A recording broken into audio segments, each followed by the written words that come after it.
मैं हूं आबिद हुसैन शेख, आपका खैर मकदम है 4 टीवी न्यूज़ कर्नाटक एक्सप्रेस में। पीएसआई भर्ती स्कैंडल, 12 उम्मीदवारों की अब तक गिरफ्तारी। 12 उम्मीदवारों को हाई ग्राउंड पुलिस ने पीएसआई भर्ती में गड़बड़ी के आरोप में गिरफ्तार किया है। सीआईडी डीएसपी द्वारा शिकायत के अनुसार पुलिस ने आरोपियों को बंदी बनाकर 8वें एसीएमएम कोर्ट के न्यायाधीश के सामने हाजिर किया और इनको 10 दिन की रिमांड में लिया है। गिरफ्तारियों को साल 2020-21 में बेंगलुरु के विभिन्न परीक्षा केंद्रों पर स्क्रीनिंग की गई थी। जांच के दौरान उम्मीदवारों के ओएमआर शीट की कार्बन कॉपी मिली। इनमें से 22 उम्मीदवारों की ओएमआर शीट और कार्बन के बीच फर्क मिला, जिसमें से अब तक 12 की गिरफ्तारी हो चुकी है और 10 की होनी बाकी है। सीआईडी डीएसपी ने हाई ग्राउंड पुलिस थाने में मामला किया है दर्ज। इस देश में रहने क्या यही लोग लायक हैं? जमीर अहमद पर भड़के वी सोमन्ना ने हुबली दंगे के आरोपियों के परिवारों को जमीर अहमद की ओर से फूड किट देने के काम से नाराज। चामराजनगर में मीडिया से बात करते हुए वी सोमन्ना ने कहा कि इस बात का सबूत है कि हमारे देश में ऐसी घटनाएं भी हो रही हैं, इसे मीडिया को दिखाना चाहिए। कहा कि कानून सबके लिए एक होता है। जमीर अहमद की ओर से किए गए इस काम की निंदा करते हुए दंगाइयों का साथ देना गलत है। इसी दौरान पीएसआई स्कैंडल मामले पर सोमन्ना ने बात करते हुए कहा कि विपक्षी नेता सिद्धरामैया होम मिनिस्टर के इस्तीफे की मांग कर रहे हैं, लेकिन जांच अभी जारी है, जिसको करने खुद सीएम आगे आए हैं। हमारी सरकार सही दिशा में जा रही है, कहा बीजेपी मंत्री वी सोमन्ना ने। कर्नाटका में सिर्फ कन्नड़ा चलेगा, हिंदी को यूपी में रख लो, वाटाल नागराज की चेतावनी।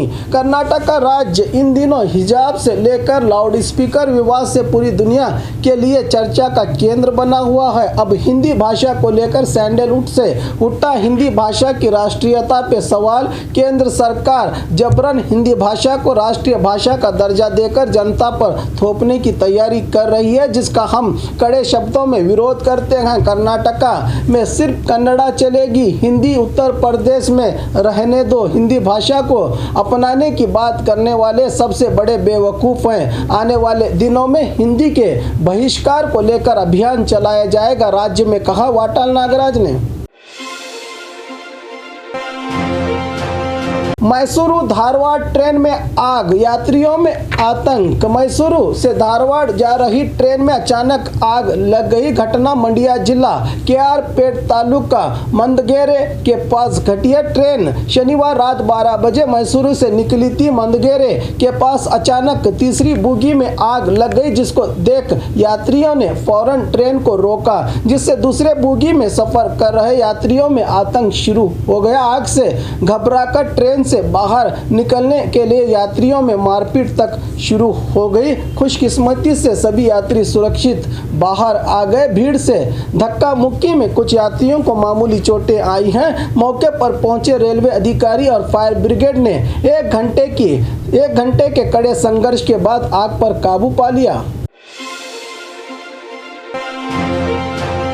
हमसे सवाल करने वाली कांग्रेस इतने दिनों से क्या गधे चरा रही थी? श्री रामुलु का पलटवार, आने वाले 2023 विधानसभा चुनाव में मुलकालमुर क्षेत्र से ही चुनाव लड़ूंगा, मैं यहां से कहीं भागने वाला नहीं, कहा ट्रांसपोर्ट मिनिस्टर श्री रामुलु ने। चित्रदुर्ग जिला कोटेनाडु के मुलकालमुर विधानसभा क्षेत्र के नायकनहल्ली और कई गाँव के व्याप्तियों में 68 करोड़ लागत से विभिन्न अभिवृद्धि कामगारियों की भूमि पूजा करके अपने विरोधियों को करारा जवाब देते हुए कहा कि अच्छे काम करने के वक्त श्री रामुलु ने कुछ नहीं किया के जवाब में तो फिर तुमने क्या किया? इतने सालों में कांग्रेस पर पलटवार करते हुए कहा कि इतने सालों से क्या गधे चरा रहे थे या फिर सो रहे थे, कहकर अपना गुस्सा निकाला श्री रामुलु ने।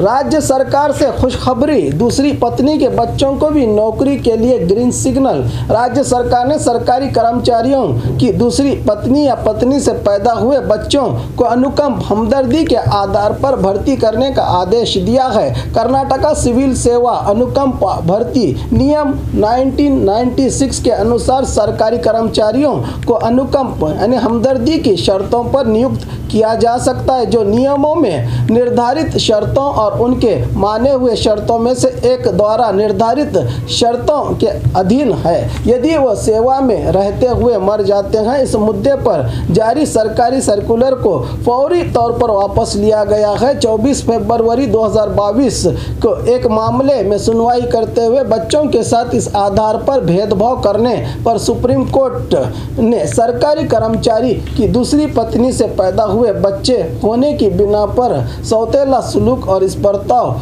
से भारत संविधान के आर्टिकल 16(2) का उल्लंघन। इसीलिए यह माना गया है कि ऐसे बच्चों के साथ दया और हमदर्दी का व्यवहार नहीं किया जाना ठीक नहीं है। कोर्ट की राय को देखते हुए यह आदेश जारी किया है सरकार ने कि दूसरी पत्नी के बच्चों को भी पति की मौत के बाद अनुकंप नौकरी के लिए ग्रीन सिग्नल दिया गया है।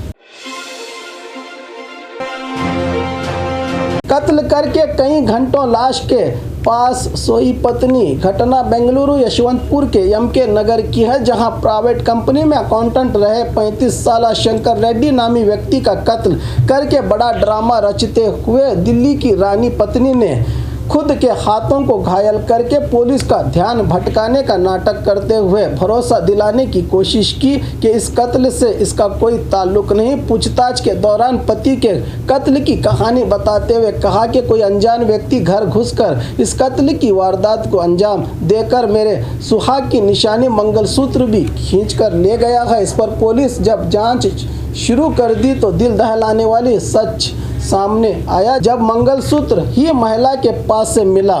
अपने ही गांव के व्यक्ति के साथ नाजायज रिश्ता रखने वाली महिला ने साजिश रचकर पति को रास्ते से हटाया। खुद के बचने के लिए कई घंटों पति की लाश के पास घायल होकर सोने के नाटक का पर्दाफाश किया है यशवंतपुर पुलिस ने।